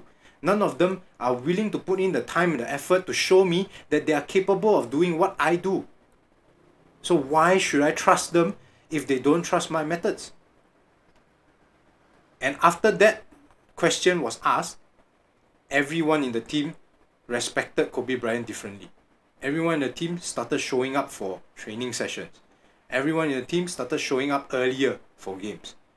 Shaquille O'Neal, okay, one of the famously known lazy guys in basketball, okay, became his best friend.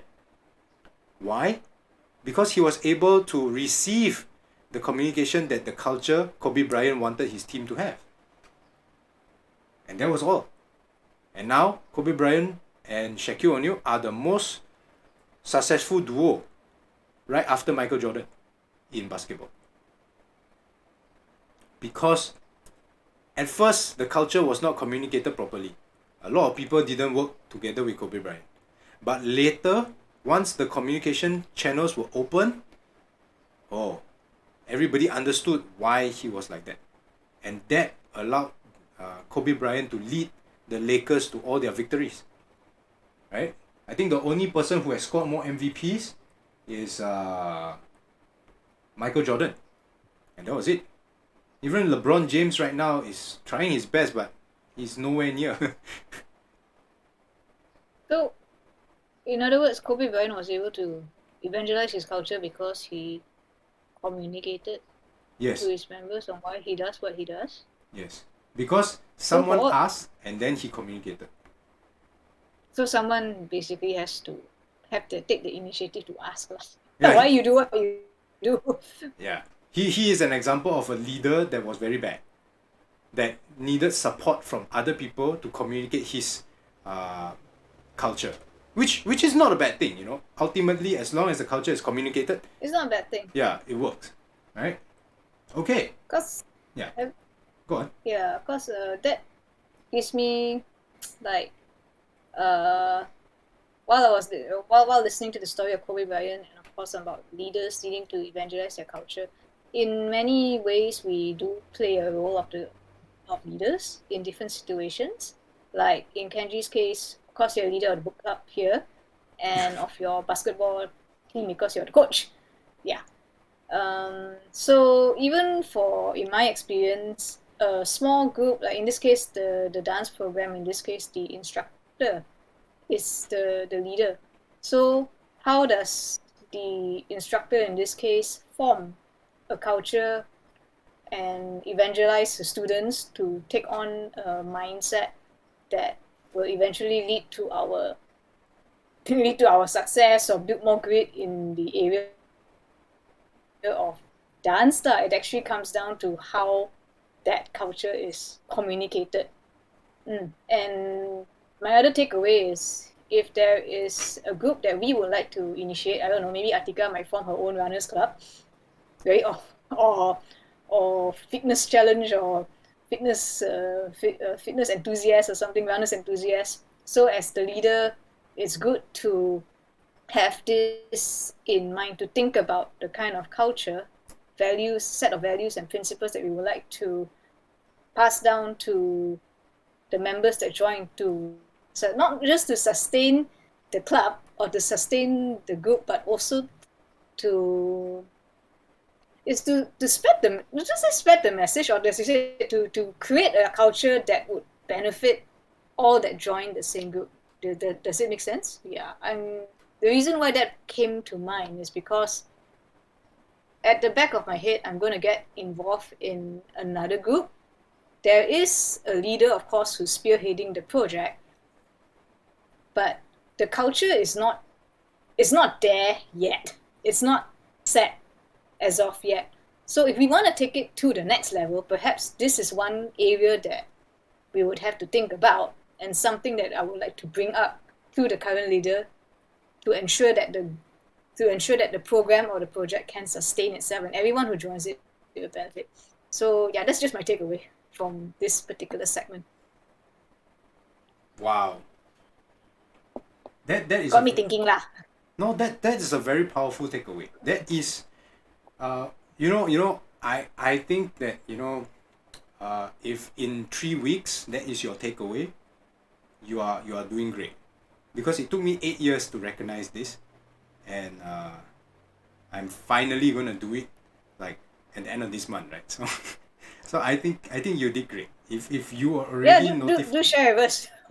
Yeah, I'll share with you guys over bagels later, but yeah, that's for the story during bagels, right? Legal session. So yeah, culture plays a role, a huge role, and the role of leaders to evangelize that culture effectively. Yeah, that is my strong takeaway in anything that you do. Even, and most importantly, even as parents or as teachers, then you really have to play that role and take the initiative to build that culture. If you remember, Ray, before we started the book club, we had a coffee session, and culture of the team was something that we brought up during that coffee session. Do you remember? Yeah. Yeah. So now virtuous learning cycle. Yeah. After chapter 12, right? Something We along those finally lines come as back well. to it again. Yes. Which brings us to the next point. This is the point that I wanted to bring up, that was brought up many times today in the communication, that I said we'll discuss about it later. We'll discuss about it later. Now we're coming to it. Yes, finally we are here. Okay, so remember, Ray, how you mentioned that Japanese culture has a problem now because people are all turning hikikomori and they have social problems and stuff like that. This is where it becomes important. And this is something that my learning for 8 years has brought me to. Culture needs to grow. Culture in a team, culture in an individual, culture in a family, culture in a nation needs to grow. Any societal group, their culture needs to grow. Therefore, we all should keep experimenting, keep trying, keep doing things differently to see what can we do to make that growth successful. The culture cannot stay stagnant. For example, when we talk about the Japanese culture, right? Japanese has a lot of problems with the societal norms. Okay? And that is because even though times are changing, the culture is not growing. The culture of Japan is still trying to be the same industrious culture as before. But the newcomers to the culture, the newcomers to the society, are not brought up with that kind of mindset. And nobody is experimenting for new mindsets. So they have to take it the natural way. And if they do it the natural way, experiments will happen, nature will change, and they just have to adapt. And in the course of adaptation, if it's not a mindful adaptation, there's going to be a lot of sacrifice, which is the pain that we see right now. So it is the same for a group. Alright? The culture in the group needs to grow. So I shall take an example from my own book. In my team, when I first joined my Amway team, the culture was strong. The culture was really strong. Okay? But we had succession problems. The culture was not able to grow. We weren't willing to experiment with different things. So now, after 8 years of being in this culture, I am going to break through it by experimenting with something new. Right? back in the day, I got sounded recently by using the word back in the day too often. Back when I first joined this team, okay, their culture was typical Chinese culture. And I decided it needed to grow. So I started the English culture in my team. Okay? I was experimenting, I was trying it out, I was doing a lot of different things. But somewhere along the line, 4 years ago, I stopped experimenting. And when I stopped experimenting, my culture stopped growing naturally. And when my culture stopped growing mindfully. And when my culture stops growing mindfully, my culture starts growing naturally, there's going to be a lot of pain and a lot of unexpected events. Why? Because the culture is not growing naturally. The culture is not growing mindfully. You as the leader are not being aware of the changes, of the growth that the culture is going through. Just like how a kid, okay, naturally is growing taller. But if overnight he has a growth spurt, okay, and he doesn't notice he grew 3 inches in one night, he's going to go through a lot of pain. Suddenly he's taller, suddenly he cannot walk the same way, suddenly whenever he reaches out his hand, he's hitting the wall. Those kind of pains come with growth that is not paid attention to, that is not being aware of. So as a culture, we need to be aware of our growth. We need to keep experimenting. Of course, there's nothing to say that the experiments won't be painful, but But this is the power of culture. Gritty or not gritty doesn't matter. Culture itself needs to grow. We need to nurture it. The scientific use for the word culture means to grow. But we always think of culture as something semi-permanent. It doesn't change. And that's where we are wrong. Culture always grows. Chinese people in the 1990s will pray to their ancestors and burn the hell money so that their ancestors will have hell money to spend in hell, right? Now it's 2022. Instead of having hell money, they send hell money through an app. I was like, what the? Are you sure that your grandmother, your grandfather, your ancestors can receive your hell money using your app? Use e-wallet, send them e-wallet, is it? Did you remember to send them a smartphone or not? PNG card, there we go, and a Grab, and a smartphone with Grab e-wallet. Do it now. Yeah. You know, so In the May app. so this is signs of culture changing and growing, right? So we need to keep experimenting even with our own culture. So just now when we started this conversation, we said, what is your culture? Ray said, I'm not sure. I'm still trying to find my culture. Hey, you're in the right place. You are in the right place. Because culture needs to keep growing.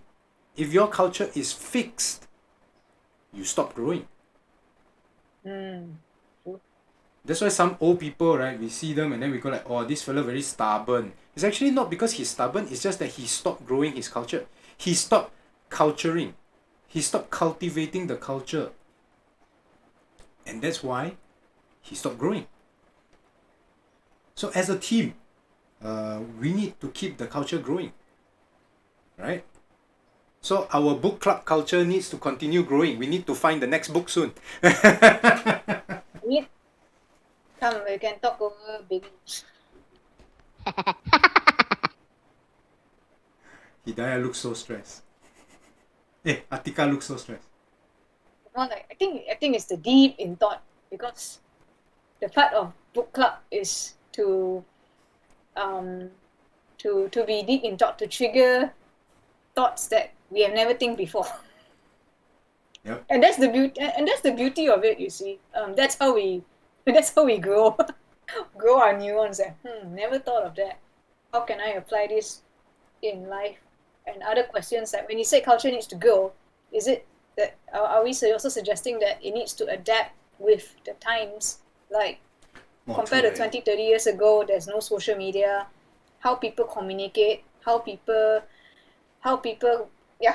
communicate essentially has changed. But when you think about it, their behavior has never really changed.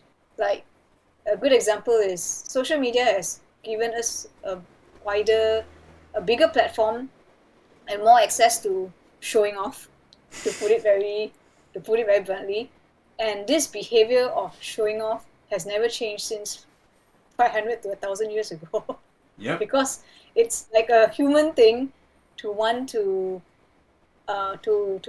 show off your status or show where you are in society. And back then, when there is no Facebook, at least what they did in England in the Elizabethan era is to have a giant mansion, and when you walk inside there's literally a very high wall and room they call the Long Gallery, where they put all their prestigious things on the wall. So literally there was a wall. Fast forward to today, your wall is now all virtual, which is a Facebook wall or Twitter post, isn't it? So yeah, not to say that this is nothing. This is nothing. It's not really culture per se, but things do change in a way of their form. But innately, the behavior doesn't change. So I guess culture is about what drives those behavior. Yep. I think Tika will remember this. Tika, you remember in The Sims, you can buy something called a curio cabinet for $400 Sim dollars. and then they'll put all their curios on it. Did you ever find out what a curio cabinet is? No. A curio cabinet is the 1990s version, 1930s to 1990s version of Instagram. It's literally a cabinet. Or Yeah, it's armoire. yeah, it's literally a cabinet of all your memoirs. Like I went to Paris, I bought a mini Eiffel Tower, I put it there. I went to Langkawi, I bought a mini eagle, I put it there. That's called a curio cabinet. Hey, don't we have that in some houses in the 80s and 70s? There's Yeah. always this kind of cabinet where you display all your souvenirs, and it's something that our grandparents or parents will have. Yep. I definitely have a curio cabinet when I was growing up. I mean, not me, but my parents. I have a curio cabinet right now. Like it's right next to me.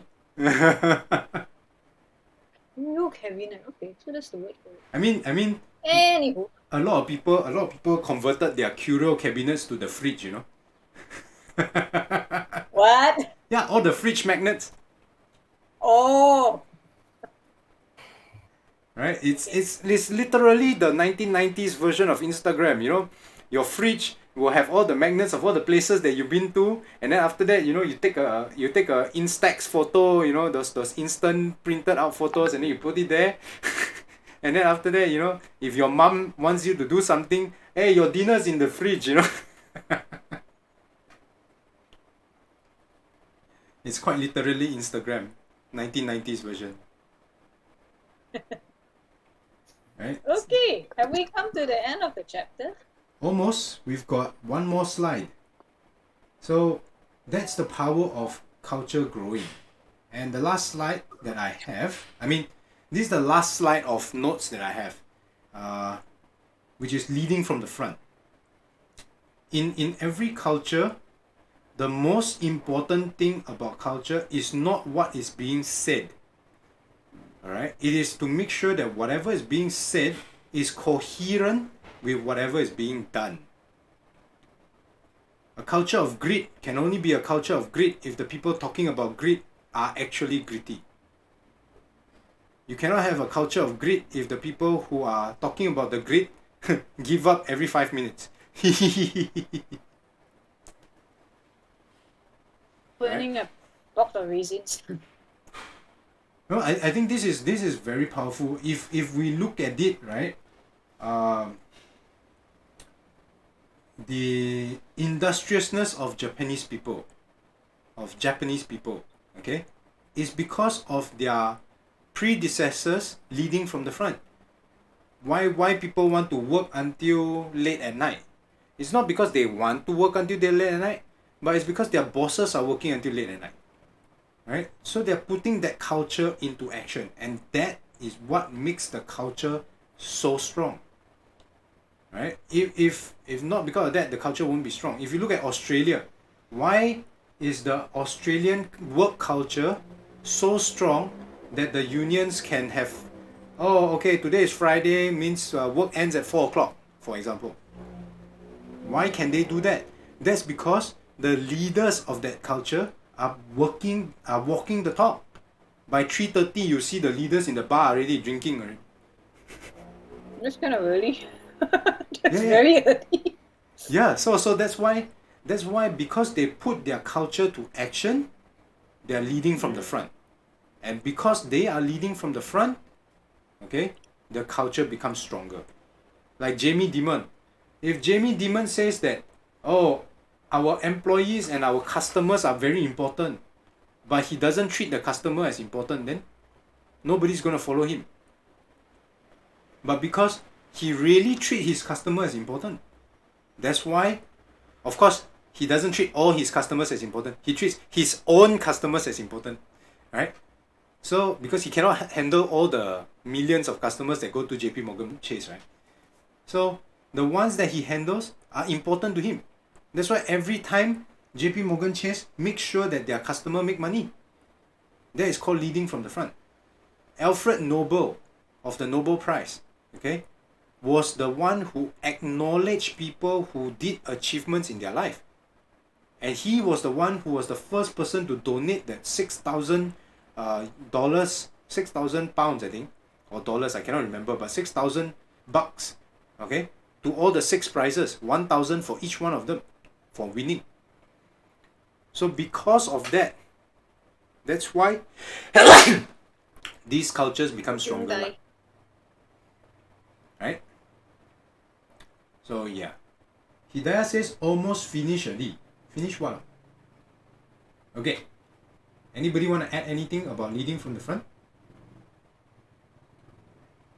Basically, it's walk the walk and talk the talk, which is the Walk the talk. hardest thing to do. So I'm also an advocate of better to do first and set the example out of habit than to talk and preach about it.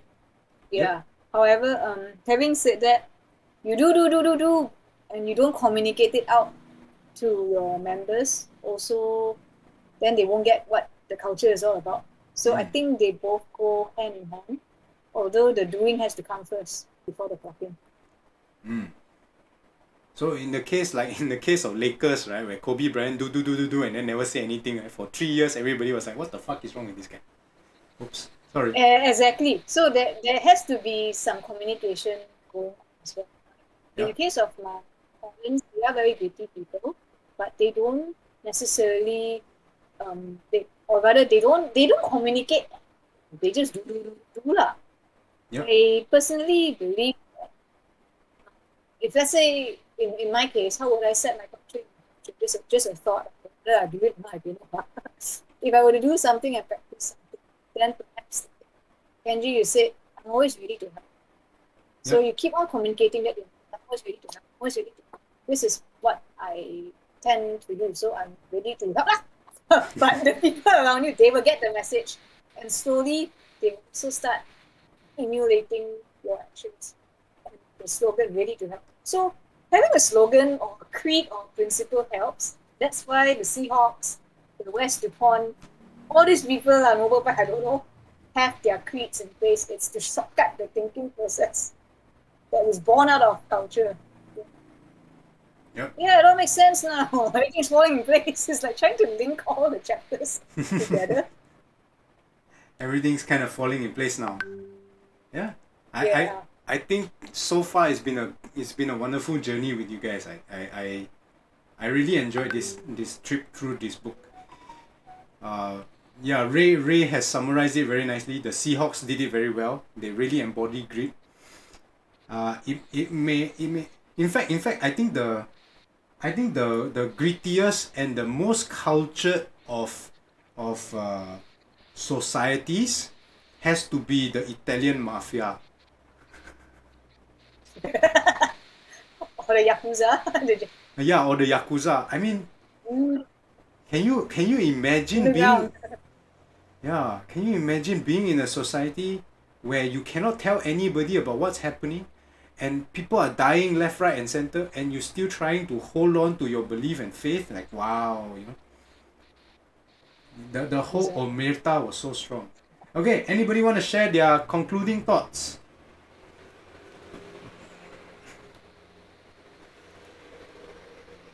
I think I talked a lot already.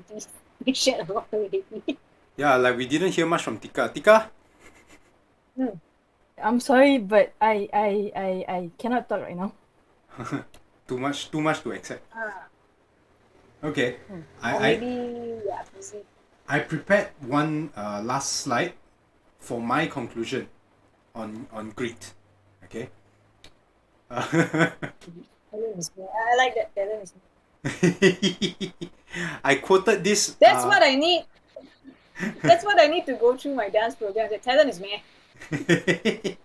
This is like the first section of chapter 12. Dan Young, somebody that Angela Duckworth interviewed, said this: talent is meh, right? It's not important. Qualitative practice is very important. It's not the matter of how much you run, it's the matter of how much quality runs you have. Excellence is in mundanity. All the basic things that you see people do, that is where excellence comes from. And the last thing, the most important thing, Dan Young said, I've forgotten the most important thing, which is you have to be a part of a great team. Because the culture of grit is more important than all the other three combined.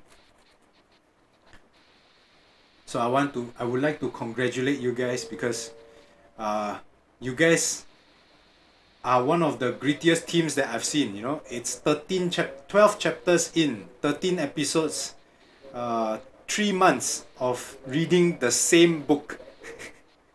And you guys are still here with me. Thank you all so much. I am really, really grateful to be able to go through this entire book with you guys.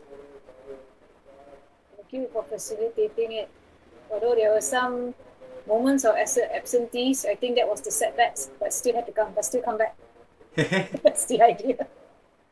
Okay, so that's it. We come to the end of today's session. It's a bonus session, so that's why it's 2 hours long.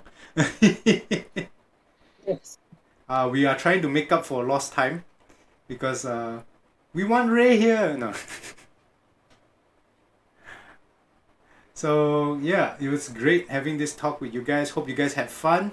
I will see you guys next week for the conclusion of Grit by Angela Duckworth. Oh, time flies. It's already conclusion. My goodness. And hopefully we can discuss what book we can approach next. So I'll see you guys next week. Bye bye.